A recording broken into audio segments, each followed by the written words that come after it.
Hello friends, आपका स्वागत है आपके अपने YouTube channel A to Z NCERT facts में। रेलवे ग्रुप डी साइंस का सीरीज हमारा आज 31वां वीडियो है। 99 सेट में जो एग्ज़ाम हुआ था 2022 में रेलवे ग्रुप डी लेवल 1 का, जिसमें से 99 शिफ्ट में हम लोग 30 शिफ्ट का रेलवे का साइंस के सवाल प्रत्येक शिफ्ट से निकाल कर वो आपको करा चुके हैं, जो कि आपको चैनल के प्ले लिस्ट में आपको देखने को मिल जाएगा। यह आज हमारा है 31वां सेट, और 31वां सेट में आज हम लोग करने वाले हैं 2 सितंबर को फर्स्ट शिफ्ट के सवाल, जो कि 9 से 10:30 के बीच हुआ था। आपके सामने यहाँ लेवल 1 का एग्ज़ाम दिया हुआ है। लेवल 1 का क्वेश्चन है, यानी 10वीं लेवल का जो होता है ग्रुप डी का एग्ज़ाम, उसके लिए है। अगर आप कोई अन्य एग्ज़ाम का रेलवे का तैयारी कर रहे हैं और इस वीडियो में अगर आप हैं, तो भी यह वीडियो आपके लिए यूजफुल है, क्योंकि ये 10वीं लेवल का एग्ज़ाम यानी 10वीं लेवल का एग्ज़ाम है, तो यहाँ 10th लेवल का पूछा है। और अगर आपको NTPC का भी एग्ज़ाम आप दे रहे हैं, तब भी उसका सेम लेवल का पूछता है, एकदम सेम। आप सवाल देख सकते हैं। अगर आप पहले से तैयारी कर रहे हैं तो ये बात आपको बताने की ज़रूरत नहीं है। आपको अच्छे से पता होगा कि सवाल का लेवल ग्रुप डी का और NTPC का ऑलमोस्ट साइंस का सेम रहता है।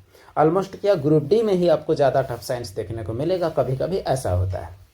तो चलिए वीडियो को लाइक करते हुए और बाकी लोगों तक पहुंचाते हुए आप चलिए पहले सवाल की ओर। अगर आप चैनल में अब तक नए हैं तो ज़रूर चैनल से जुड़ जाएं, आपको ज़रूर यहाँ से लाभ आपको मिलेगा। तो पहला सवाल आपका क्या कहता है वो हम लोग देख लें। निम्नलिखित में से द्वितीय विस्थापन अभिक्रिया की पहचान कीजिए। अब यहाँ द्वितीय विस्थापन कहता है। अब देखिए यहाँ अभिक्रिया आपका दिया हुआ है 4 ऑप्शन 1, 2, 3 और 4 में। अब यहाँ पर पहला को देखने से पता चलता है कि यह आपका AgCl अर्जेटम क्लोराइड यानी सिल्वर क्लोराइड, ये बनता है सिल्वर और क्लोरीन में। तो यह अभिक्रिया तो आपका वियोजन अभिक्रिया है। वियोजन का मतलब डीकम्पोजिशन रिएक्शन, जिसमें एक अभिकर्मक टूटकर दो उत्पाद बनाता है। तो यह कैसी अभिक्रिया है? तो यह आपका वियोजन अभिक्रिया है। अब फिर देखिए यहाँ आपका Mg है, यहाँ आपका 2HCl है। अब यहाँ से H को हटा दिया है Mg और खुद बैठ गया है इसके जगह में, इसका मतलब यहाँ हो रहा है विस्थापन। तो यह अभिक्रिया जो आपका हो जाएगा, यह होगा आपका विस्थापन अभिक्रिया। अब फिर यहाँ देखिए, यहाँ KBr है, यहाँ BaI2 है। अब देखिए K चला गया I के साथ, KI बन गया, और यहाँ BaBr बना BaBr2। तो इस प्रकार यहाँ दोनों एक दूसरे को विस्थापित कर रहे हैं। तो ये हो जाएगा आपका द्वितीय विस्थापन, जिसकी आपको तलाश थी। तो द्वितीय विस्थापन आपका कौन सा हुआ? तो ऑप्शन 3। लेकिन आप चौथे को भी थोड़ा देख लें। यहाँ Pb अर्थात लेड, यहाँ कॉपर क्लोराइड, यहाँ PbCu को विस्थापित करके Pb का क्लोराइड बना रहा है, कॉपर को हटा रहा है। इसका मतलब ये चौथा अभिक्रिया भी क्या है? तो यह भी आपका है विस्थापन यानी डिस्प्लेसमेंट रिएक्शन। और द्वितीय विस्थापन आपका कौन सा है? तो आपका ये ऑप्शन 3 है। और ऑप्शन 3 आपका कौन सा ऑप्शन में है? तो ऑप्शन 2 में है। इस प्रकार आपका सही जवाब क्या हो जाना चाहिए? तो सही जवाब हो जाना चाहिए ऑप्शन 2। ऑप्शन 2 अर्थात यहाँ 3, यानी यहाँ देखिए यहाँ लोचा है, यहाँ का जवाब 3 है और यहाँ का जवाब क्या 3 किस में है? तो 2 में है। तो आपको 2 ही टिक करना है। तो ये रहा आपका अभिक्रियाओं के प्रकार। अभिक्रियाओं के प्रकार से सवाल अक्सर हाँ पूछ लिए जाते हैं। यहाँ आप 3 अभिक्रिया तो बखूबी समझ गए। अगला सवाल की ओर हम लोग बढ़ते हैं। सवाल यहाँ कहता है कि निम्न में से किस तत्व में सर्वाधिक प्रभावी नाभिकीय आवेश होता है? तो सबसे प्रभावी नाभिकीय आवेश किस में होगा? कार्बन, फ्लोरीन, लिथियम या बोरॉन? तो यहाँ देखिए कार्बन परमाणु संख्या 6 है, फ्लोरीन का 9 है, लिथियम का 3 है, और यहाँ जो बोरॉन है इसका क्या है? 5 है। तो नाभिकीय आवेश सबसे ज़्यादा अगर देखा जाए तो सबसे ज़्यादा किस में है? तो सबसे ज़्यादा आपका 9 में है। लेकिन प्रभावी किस में है? क्या 9 वाले में है या किसी और में? ये हम लोग को देखने की ज़रूरत है। तो यहाँ क्या है कि 9 वाले में ही सबसे अधिक है। क्यों? इसका भी बात करते हैं। देखिए अगर इसका परमाणु संख्या आपका 9 है, इसका मतलब यह हुआ कि इसके नाभिक में प्रोटॉन और न्यूट्रॉन मिला के कितने हो जाएंगे? तो 9 हो जाएंगे। प्रोटॉन न्यूट्रॉन दोनों मिला के आपके कितने होंगे? तो 9 ही होंगे। और चारों ओर घूमेंगे तो कितने इलेक्ट्रॉन? तो वो भी घूमेंगे 9 इलेक्ट्रॉन। तो जब बीच में ज़्यादा होगा तो प्रभावी ज़्यादा वाला ही होगा। ये हुआ फ्लोरीन का। अगला प्रश्न की ओर चलते हैं। ये रहा आपका सवाल। किसी वस्तु को एक अवतल दर्पण के सामने इसकी फोकस दूरी के बराबर दूरी पर रखा गया है, तो प्रतिबिंब कहाँ बनेगा? अब देखिए ये रहा आपका अवतल दर्पण, यहाँ आपका मुख्य अक्ष है, ये आपका दर्पण का ध्रुव है। मान लीजिए ये फोकस है, फोकस का दुगुना में आपका सेंटर ऑफ कर्वेचर यानी वक्रता त्रिज्या है। अब कहता है कि इसकी फोकस दूरी के बराबर दूरी पर रखा जाता है, यानी फोकस पर रखा जाता है। तो फोकस वाले का कहाँ बनता है? आपको पता है ऐसे जाएगा किरण समांतर, समांतर वाला किरण जाता है कहाँ से? तो फोकस से सीधे।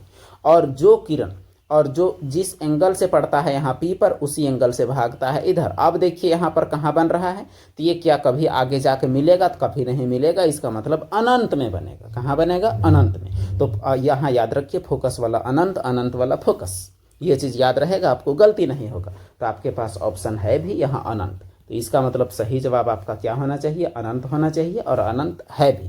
कैसे, ये आपने देख लिया है। अगला प्रश्न आपके सामने सवाल कहता है कि यदि किसी चालक से गुजरने वाली धारा को दोगुनी कर दिया जाए और विभवांतर को तिगुना कर दिया जाए तो चालक का शक्ति में कितनी वृद्धि होगी। अब देखिए यहाँ शक्ति की बात है, तो P बराबर क्या होता है, शक्ति P बराबर होता है VI। अब यहाँ पर गौर कीजिएगा, भी का मान को क्या कहता है, विभवांतर का मान तिगुना कर देगा और धारा का मान क्या कर देगा, दो गुना, धारा का मान दो गुना। अब देखिए 3 दूनी 6 VI आपका हो गया। तो पहले आपका था केवल VI और अब आपका नया P क्या है, तो 6 VI। इसका मतलब पुराना P, नया P पुराना P से कितना गुना है, तो कितना गुना है, तो 6 गुना है। इसका मतलब सही जवाब आपका ऑप्शन डी होना चाहिए। अब देखते हैं कि डी है कि नहीं, अदरवाइज दोबारा बनाना पड़ेगा। चलिए, दोबारा बनाने से आप लोग बच गए। इसका आंसर हो जाएगा 6। अगला प्रश्न क्वेश्चन नंबर 14 यहाँ के हिसाब से, बाकी हमारा तो क्वेश्चन नंबर 5वां है। निम्नलिखित में से कौन सी गतिविधि पर्यावरण के अनुकूल है, यानी कौन सी गतिविधि पर्यावरण को नुकसान नहीं पहुंचाती है। गगनचुंबी इमारतों का निर्माण, बिजली के उत्पादन के लिए सौर ऊर्जा का उपयोग, गर्मी के दिनों में एसी और कूलर का उपयोग, खरीदारी के लिए पॉलीथीन बैग का उपयोग। गौर कीजिए, गगनचुंबी इमारतों का निर्माण यह एक घातक विधि है, यानी तरीका अच्छा नहीं है। गर्मी के दिनों में एसी कूलर का उपयोग करेंगे, CFC का उत्पादन ज़्यादा होगा, ओजोन परत का क्षय होगा, प्रदूषण बढ़ेगा अलग से, बिजली खपत होगा अलग से। अब देखिए, खरीदारी के लिए पॉलीथीन बैग, यह भी है बायोडिग्रेडेबल है नहीं, यानी पर्यावरण को करेगा दूषित। सौर ऊर्जा का इस्तेमाल सबसे अच्छा विकल्प है, इसीलिए हमारा ऑप्शन कौन सा होना चाहिए, तो ऑप्शन होना चाहिए 2, जो कि हमारा सही भी है। अगला सवाल, आहार नाल में भोजन की गति शरीर की चिकनी पेशियों द्वारा होती है। आहार का जो नली है, नली के अंदर, शरीर के अंदर चिकनी पेशियां होती है यहाँ, और उन चिकनी पेशियों के बीच से भोजन का गति होता है। अब देखिए, निम्न में से कौन सा विकल्प में शामिल सभी अंगों में चिकनी पेशियां होती हैं। अब बताइए यहाँ किसमें चिकनी पेशियां हैं। आँख की आइरिस, फेफड़ों की श्वास नलियाँ, मूत्रवाहिनियाँ। हृदय, आँख की आइरिस, अस्थियाँ, मूत्रवाहिनियाँ, फेफड़ों की श्वास नलियाँ। रक्तवाहिका, मूत्रवाहिनियाँ, अस्थियाँ।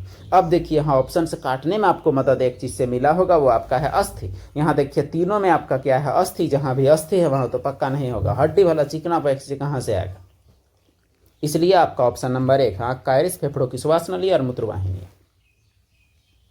अगला सवाल आपके सामने, ये सवाल ज़्यादा अच्छा है।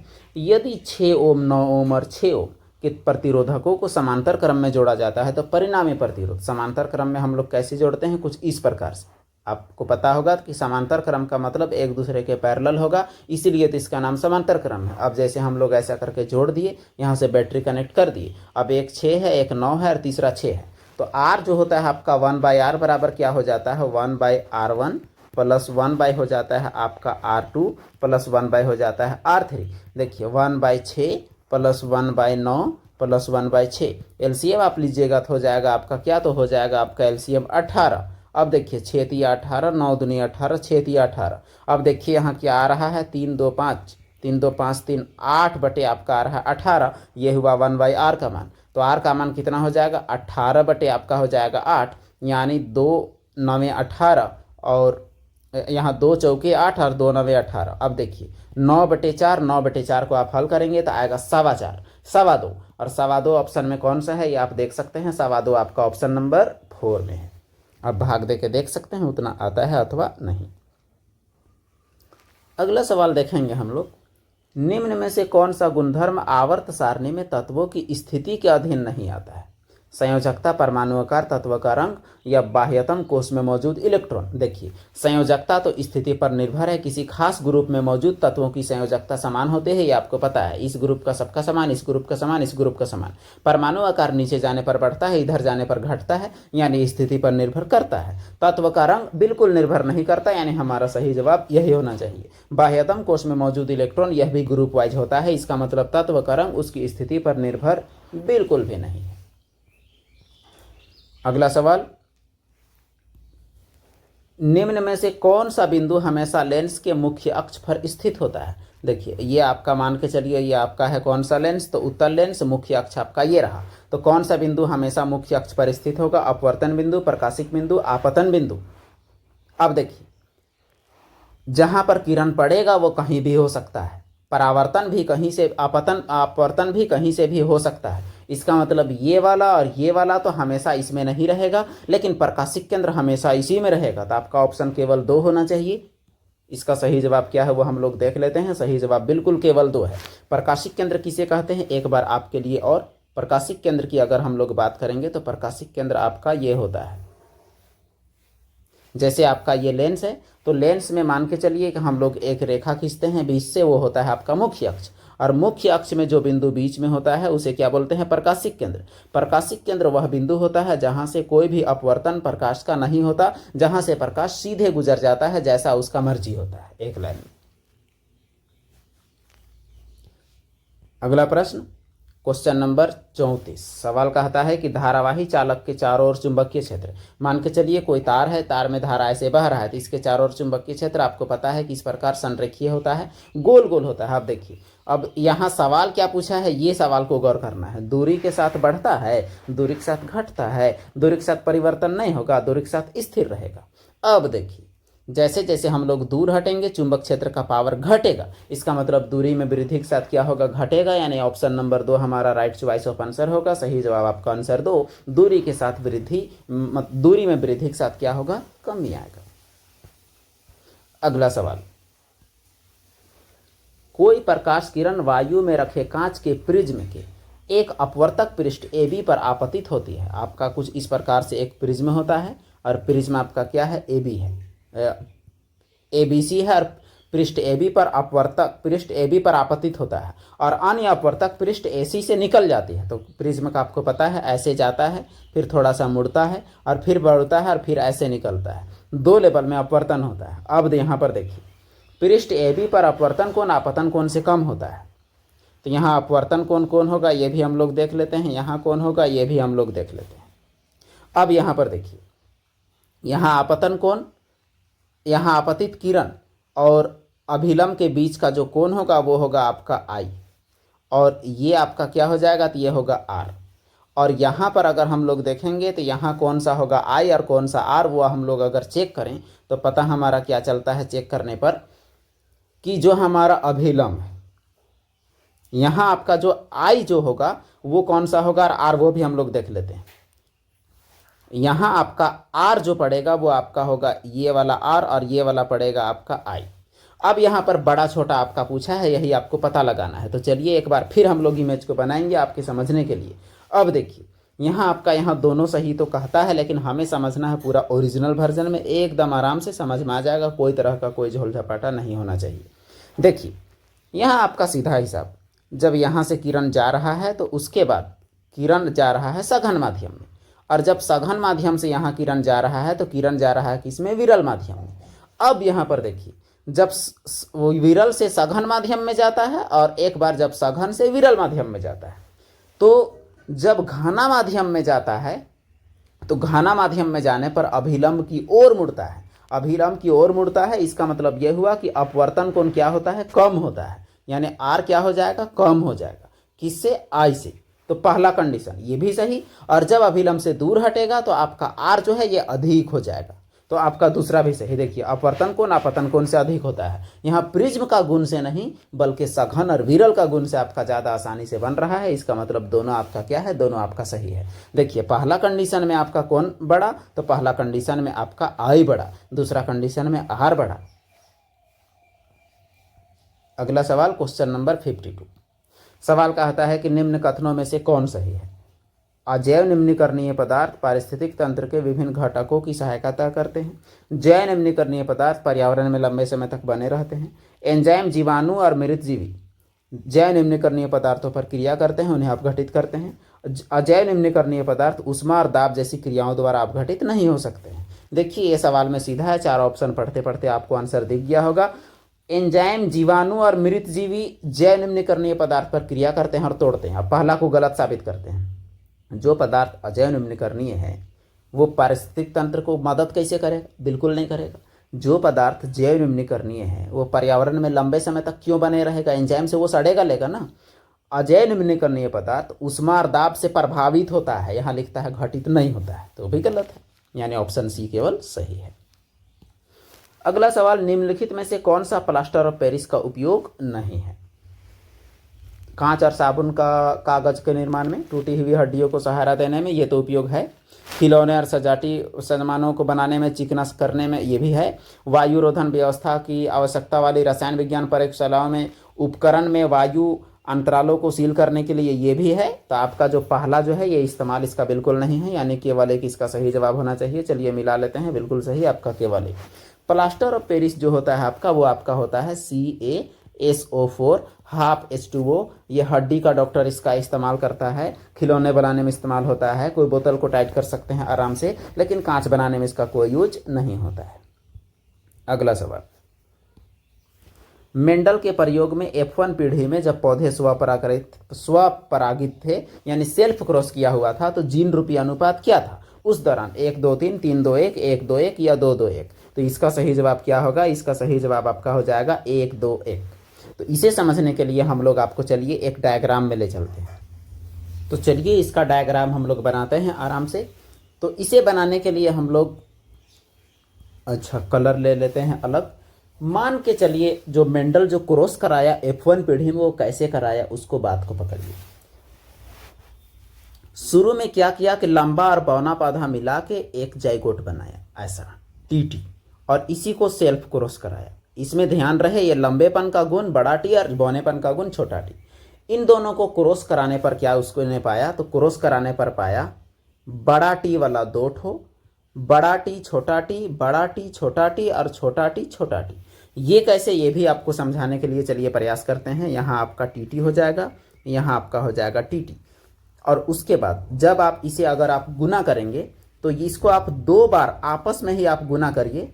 एक बार बड़ा T को बड़ा T से कीजिए तो बड़ा T आ जाए, एक बार बड़ा T को किससे कीजिए तो छोटा T से कीजिए, हो गया। अब ये दूसरा वाला छोटा T को एक बार बड़ा T से कीजिए तो ये आपका हुआ, दूसरा वाला छोटा T को छोटा T से कीजिए। अब देखिए आपका किस प्रकार से मिला, ये आपका मिला 1 ठो, ये आपका मिला कैट हो तो 2 ठो, ये आपका मिला कैट हो तो 1 ठो। यही अनुपात आपसे पूछा हुआ है, ये आपका क्या है, ये आपका 1-2-1 है बस। और जिसमें अगर गुणों की अगर बात करें तो यह पौधा लंबा, यह भी लंबा, यह भी लंबा, और यह क्या बौना। और अगर फिनोटाइप का पूछता तो 3:1, क्योंकि 3 गो लंबा और 1 ठो बौना निकला। अगला प्रश्न आपके सामने, क्वेश्चन नंबर यहाँ के लिए 73। संयुक्त सूक्ष्मदर्शी से देखे जाने पर मानव गाल की कोशिकाओं की स्लाइड और प्याज के छिलके की स्लाइड के बीच दिखाई देने वाला मुख्य अंतर क्या है? यानी प्याज और गाल में संयुक्त सूक्ष्मदर्शी देखने पर क्या फर्क मिलता है? प्याज के छिलके की कोशिकाओं में कोशिका भित्ति की उपस्थिति, गाल की कोशिकाओं में लवक की उपस्थिति, प्याज के छिलके की कोशिकाओं में माइटोकॉन्ड्रिया की उपस्थिति, मानव गाल की कोशिकाओं में कोशिका भित्ति की उपस्थिति। देखिए एक पादप कोशिका, एक जंतु कोशिका, दोनों में फर्क आपको पता है, कोशिका भित्ति है। और कोशिका भित्ति किस में पाया जाएगा? तो प्याज वाले में। तो प्याज वाले में पाया जाएगा, बिल्कुल सही है। बाकी गलत कैसे है देखिए, गाल कोशिका में लवक बिल्कुल नहीं हो सकता है, क्योंकि लवक पौधे का एक गुण है। प्याज के छिलका माइटोकॉन्ड्रिया की उपस्थिति, माइटोकॉन्ड्रिया दोनों में होता है, इसलिए यह अंतर हो ही नहीं सकता है। मानव गाल की कोशिकाओं में कोशिका भित्ति, ये भी नहीं हो सकता है, क्योंकि इंसानों में कोशिका भित्ति नहीं होती। अगला सवाल, कौन सा तत्व तांबे से अधिक अभिक्रियाशील नहीं है? यानी तांबा से भी कम पावर वाला को आपको खोजना है। Ag, Zn, Fe या Pb। तो सबसे कम क्रियाशील कौन है? तो आपका है सोना और चांदी। तो सोना और चांदी जब ऑप्शन में रहे तो आपका जवाब बहुत आसान हो जाता है। तो देखिए Ag और Au में से एक ऑप्शन में है, इसका मतलब आपका जवाब यही होगा।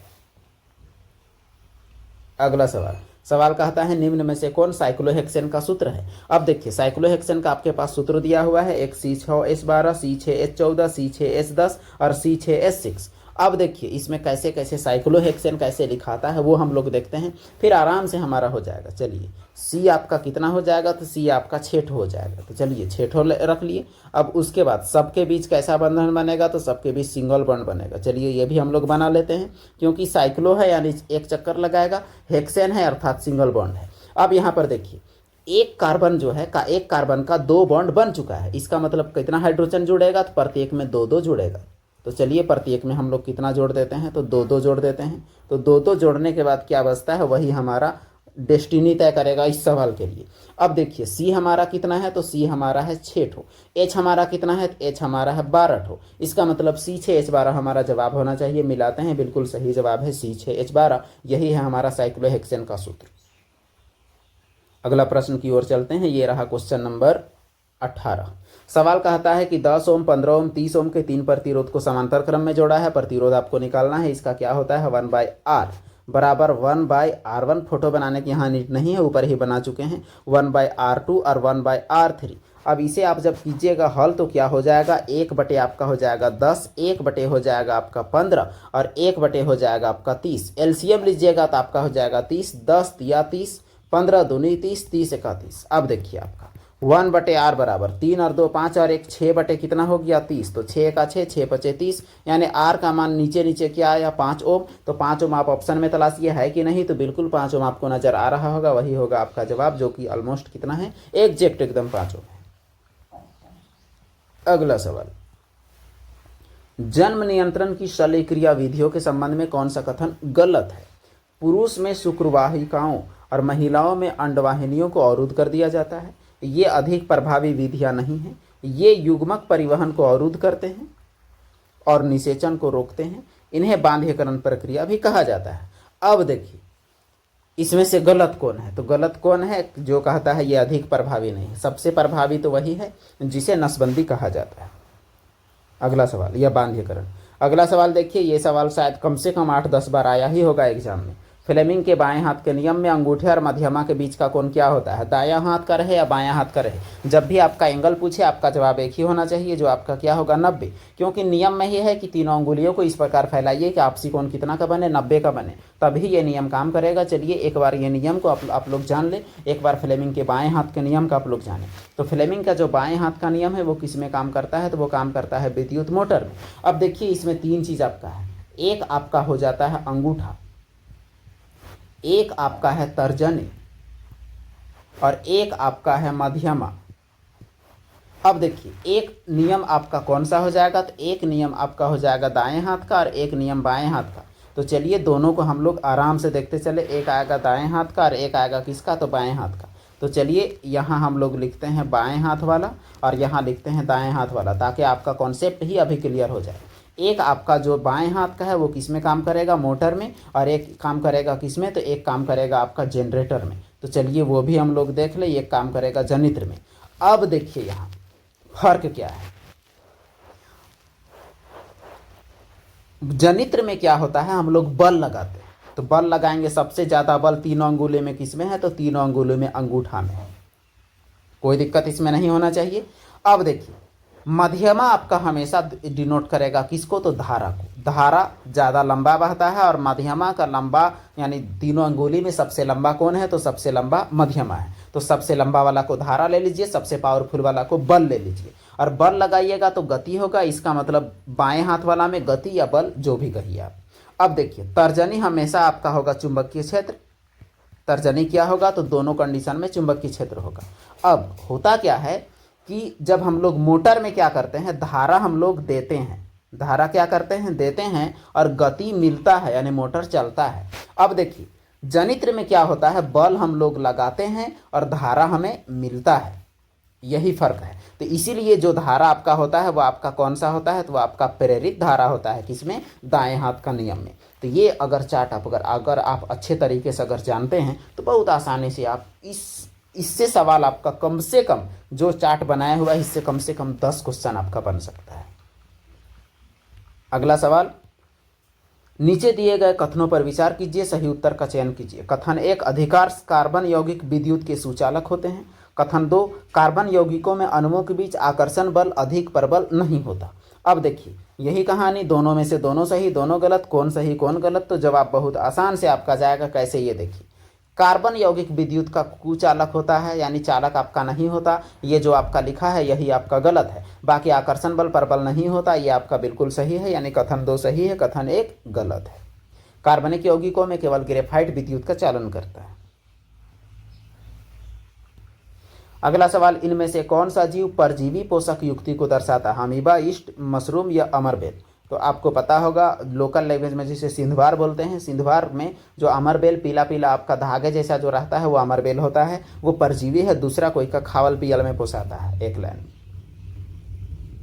अगला सवाल, धूप के दौरान बादल सफ़ेद दिखाई देते हैं क्योंकि बादलों में मौजूद कण सूर्य से आने वाले श्वेत प्रकाश में मौजूद विभिन्न रंगों के तरंगदैर्घ्य की तुलना में, अच्छा, श्वेत प्रकाश में मौजूद विभिन्न रंगों की तुलना में कम होते हैं कि ज़्यादा, यानी छोटे या बड़े, ये बताना है। और श्वेत प्रकाश के सभी रंग को कैसे मात्रा में प्रकीर्णित करते हैं, तो यहाँ तो समान होगा तभी, मतलब समान होगा, लगभग समान, तभी आपका बराबर परिकीर्णित होता है। और बड़ा कण होगा तभी समान प्रकीर्णित होता है, क्योंकि छोटा कण वाला में तो असमान प्रकीर्णित होगा। चलिए जवाब मिला लेते हैं। हाँ, जवाब आपका सही है। देखिए, प्रकीर्णन का मसला ये है कि जब कण बड़ा होगा ना, तो जो सफ़ेद प्रकाश जो पड़ेगा तो यहाँ से आपको सफ़ेद प्रकाश मिलेगा, और जब कण आपका बहुत छोटा होगा तो पड़ेगा यहाँ सफ़ेद प्रकाश, लेकिन यहाँ से निकलेगा रंगीन प्रकाश। यहाँ अलग अलग प्रकीर्णन होगा आपका, कण के साइज के आधार पर और तरंग दैर्घ्य के आधार पर प्रकीर्णन होगा। यही है वो कहानी।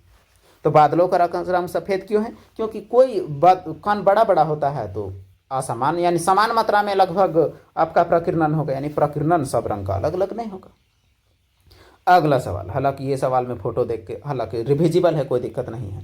सवाल है कि निम्नांकित चित्र मनुष्यों में दांतों के क्रमिक क्षय के विभिन्न चरणों को दर्शाता है। दांतों के क्षय से संबंधित निम्नांकित कथनों में से एक के अलावा अन्य सभी सही हैं, तो गलत कथन की पहचान कीजिए। अब देखिए, दांत का सड़ने का बात है, यहाँ आपका 4 कथन दिया हुआ है दांत का सड़ने का स्टेप। अब देखिए, दांत तो सड़ जाता है, चलिए अलग बात है, इसमें जीवाणु का कोई भूमिका नहीं होता है, विषाणु से सड़ता है, ये पूछा है। और गलत को पहचानना है। मुंह में बचे हुए भोजन पर जीवाणु सक्रिय हो जाते हैं। अम्ल इनेमल का मृदुकरण करते हैं, जिसके वजह से दांतों में दर्द और दंत क्षय होता है। जीवाणु शर्कराओं को विघटन करके अम्ल उत्पन्न करते हैं। देखिए, गलत कौन है, आपको पकड़ में आ गया होगा।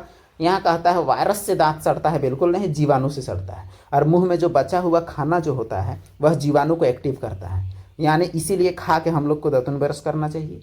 और जो अम्ल जो होता है वो इनेमल, जो दांत का सबसे कठोर भाग है, उसको नरम कर देता है, जिसके वजह से दांत में दर्द होता है और दांत सड़ने लगता है। और जीवाणु जो है शर्कराओं का विघटन करके अम्ल उत्पन्न करते हैं, और वही अम्ल दांत का सड़ने के लिए जिम्मेवार होता है। सोचिए, शरीर का सबसे कठोर भाग भी सड़ता है अम्ल की वजह से। आज का शायद ये आखिरी प्रश्न। निम्न कथनों पर विचार करते हुए सही का चयन करिए।